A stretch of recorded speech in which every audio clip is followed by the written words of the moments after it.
ಅಡುಗೆ ಪ್ಯಾಷನ್ಗೆ ಎಲ್ಲರಿಗೂ ಸ್ವಾಗತ. ಇವತ್ತೊಂದು ರುಚಿಯಾದ ಹಾಗೆ ಈಸಿಯಾದ ಕ್ವಿಕ್ ರೆಸಿಪಿಯೊಂದಿಗೆ ಬಂದಿದ್ದೇನೆ. ಶಾವಿಗೆಯಿಂದ ಕೇಸರಿ ಬಾತನ್ನು ಮಾಡ್ತಾ ಇದ್ದೇನೆ. ಇದಕ್ಕೆ ಮೊದಲಿಗೆ 1 ಚಮಚದಷ್ಟು ತುಪ್ಪವನ್ನು ಹಾಕ್ಕೊಳ್ಬೇಕು. ತುಪ್ಪ ಹಾಕಿ ಡ್ರೈ ಫ್ರೂಟ್ಸನ್ನು ಫ್ರೈ ಮಾಡ್ಕೊಳ್ಬೇಕು. ಇಲ್ಲಿ ಗೇರು ಬೀಜ ಹಾಗೆ ಸ್ವಲ್ಪ ದ್ರಾಕ್ಷಿಯನ್ನು ತಗೊಂಡಿದ್ದೇನೆ. ಇದನ್ನು ಚೆನ್ನಾಗಿ ಬ್ರೌನ್ ಆಗುವಲ್ಲಿವರೆಗೆ, ಗೋಲ್ಡನ್ ಬ್ರೌನ್ ಕಲರ್ ಬರುವಲ್ಲಿವರೆಗೆ ಫ್ರೈ ಮಾಡ್ಕೊಳ್ಬೇಕು. ಆಮೇಲೆ ಒಂದು ಬೌಲಿಗೆ ತೆಗೆದಿಟ್ಕೊಳ್ಬೇಕು.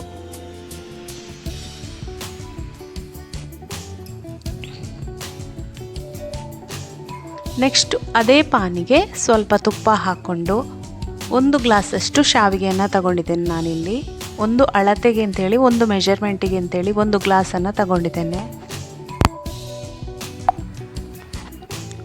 ಶಾವಿಗೆಯನ್ನು ಚೆನ್ನಾಗಿ ಹುರಿಬೇಕು.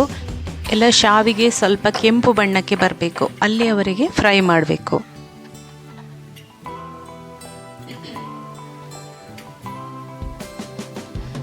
ಇದು ಫ್ರೈ ಆದಮೇಲೆ ಅದನ್ನು ತೆಗೆದಿಟ್ಕೊಳ್ಳುವ. ಒಂದು ಪಾತ್ರೆ ತಗೊಂಡು, ನಾವು ಯಾವ ಪಾತ್ರೆಯಲ್ಲಿ ಗ್ಲಾಸಲ್ಲಿ ಶಾವಿಗೆಯನ್ನು ತಗೊಂಡಿದ್ದೇನೆ ಅದೇ ಗ್ಲಾಸಲ್ಲಿ ನೀರನ್ನು ತಗೊಂಡಿದ್ದೇನೆ. 2 ಗ್ಲಾಸಷ್ಟು ನೀರು.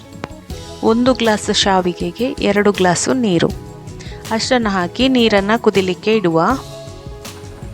ನೋಡಿ, ಈಗ ನೀರೆಲ್ಲ ಕುದಿಲಿಕ್ಕೆ ಸ್ಟಾರ್ಟ್ ಆಯಿತು. ನೀರು ಕುದಿತಾ ಇರಬೇಕಾದ್ರೆ ನಾವು ಫ್ರೈ ಮಾಡಿ ಇಟ್ಕೊಂಡಿದ್ದೇವಲ್ಲ ಶಾವಿಗೆಯನ್ನು ಹಾಕ್ಕೊಳ್ಳೋದು. ಎಲ್ಲ ಶಾವಿಗೆಯನ್ನು ಹಾಕಿ ಚೆನ್ನಾಗಿ ಮಿಕ್ಸ್ ಮಾಡಿ ಸಣ್ಣ ಉರಿಯಲ್ಲಿ ಬೇಯಲಿಕ್ಕೆ ಇಡುವ. ಇದೀಗ ಬೇಯಲಿಕ್ಕೆ 8 ರಿಂದ 10 ನಿಮಿಷ ತಗೊಳ್ತದೆ.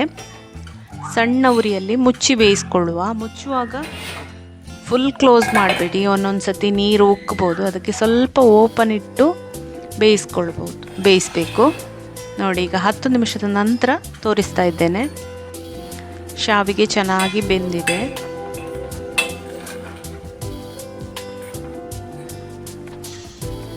ಈ ಬೆಂದಂತಹ ಶಾವಿಗೆಗೆ ಈಗ ನಾವು ಶಾವಿಗೆ ತಗೊಂಡ ಗ್ಲಾಸ್ನಲ್ಲೇ ನಾನು ಅರ್ಧ ಕಪ್ಪಷ್ಟು ಶಾವಿಗೆಯನ್ನು ಹಾಕ್ಕೊಂಡಿದ್ದೇನೆ. ನಿಮಗೆ ಸ್ವಲ್ಪ ಜಾಸ್ತಿ ಸಿಹಿ ಬೇಕು ಅಂತ ಇದ್ದರೆ 3/4 ಕಪ್ ಸಕ್ಕರೆಯನ್ನು ಹಾಕ್ಕೊಳ್ಬೋದು. ನನಗೆ ಇಲ್ಲಿ ಅಷ್ಟು ತುಂಬ ಸಿಹಿ ಇಷ್ಟ ಆಗಲ್ಲ, ಅದಕ್ಕೋಸ್ಕರ ನಾನು ಅರ್ಧ ಕಪ್ಪಷ್ಟು ಸಕ್ಕರೆ ಹಾಕಿದ್ದೇನೆ. ಮೈಲ್ಡ್ ಆಗಿರ್ತದೆ ಸಿಹಿ. ನಿಮಗೆ ಸ್ವಲ್ಪ ಜಾಸ್ತಿ ಸಿಹಿ ಬೇಕು ಅಂದರೆ 3/4 ಕಪ್ಪಷ್ಟು ಸಕ್ಕರೆಯನ್ನು ಹಾಕ್ಕೊಳ್ಬೋದು. ಆಮೇಲೆ ಇಲ್ಲಿ ನಾನು ಕೇಸರಿಯನ್ನು ನೆನೆಸಿಟ್ಕೊಂಡಿದ್ದೇನೆ. ಸ್ವಲ್ಪ ನೀರಲ್ಲಿ, ಬಿಸಿನೀರಲ್ಲಿ ಕೇಸರಿ ದಳವನ್ನು ನೆನೆಸ್ಕೊಂಡು ಅದನ್ನು ಹಾಕಿದೆ. ಕಲರಿಗೆ ಬೇರೆ ಯಾವುದೇ ಕೆಮಿಕಲ್ ಅಥವಾ ಕಲರ್ ಪೌಡ್ರನ್ನು ಯೂಸ್ ಮಾಡಿಲ್ಲ. ನಾನು ಕೇಸರಿಯನ್ನು ಮಾತ್ರ ಹಾಕ್ಕೊಂಡಿದ್ದು. ನ್ಯಾಚುರಲ್ ಕಲರ್ ಆಗಿ ಬರುತ್ತೆ ಅದು. ಹಾಗೆಯೇ ಪರಿಮಳಕ್ಕೆ ಸ್ವಲ್ಪ ಏಲಕ್ಕಿಯನ್ನು ಹಾಕ್ಕೊಂಡೆ. ಆಮೇಲೆ 1 ಚಮಚದಷ್ಟು ತುಪ್ಪ, ಇದನ್ನು ಹಾಕಿ ಎಲ್ಲವನ್ನು ಮಿಕ್ಸ್ ಮಾಡ್ಕೊಳ್ಳೋದು. ಸಕ್ಕರೆ ನೀರಾಗ್ತಾ ಉಂಟು. ಸಕ್ಕರೆ ನೀರಾಗಿ ಪುನಃ ಗಟ್ಟಿ ಆಗುವಲ್ಲಿವರೆಗೆ ನಾವು ಅದನ್ನು ಮಿಕ್ಸ್ ಮಾಡ್ಕೊಳ್ತಾ ಇರಬೇಕು.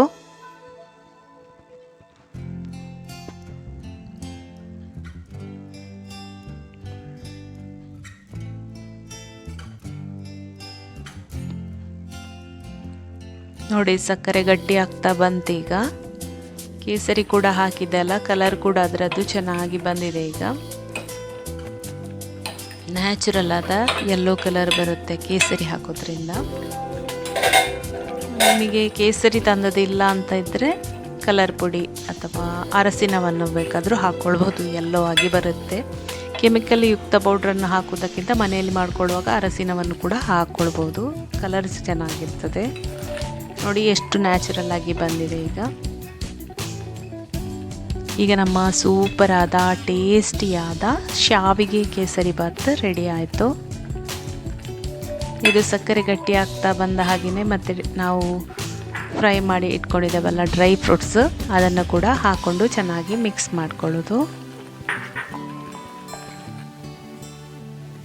ಫ್ರೆಂಡ್ಸ್, ನಿಮಗೆ ಈ ವಿಡಿಯೋ ಇಷ್ಟ ಆದರೆ ಖಂಡಿತ ಲೈಕ್ ಮಾಡಿ. ನೀವು ಕೂಡ ನಿಮ್ಮ ಮನೇಲಿ ಮಾಡಿ ಹೇಗೆ ಬಂತು ಅಂತ ತಿಳಿಸಿ. ನನ್ನ ಚಾನಲನ್ನು ನೀವು ಫಸ್ಟ್ ಟೈಮ್ ನೋಡೋದಂತಾದರೆ ಖಂಡಿತ ಸಬ್ಸ್ಕ್ರೈಬ್ ಆಗೋದನ್ನು ಮರಿಬೇಡಿ. ಸೂಪರಾದ ಟೇಸ್ಟಿಯಾದ ಶಾವಿಗೆ ಕೇಸರಿ ಬಾತ್ ರೆಡಿ ಆಯಿತು. ತುಂಬ ಟೇಸ್ಟಿಯಾಗಿರ್ತದೆ ಇದು ತಿನ್ನಲಿಕ್ಕೆ.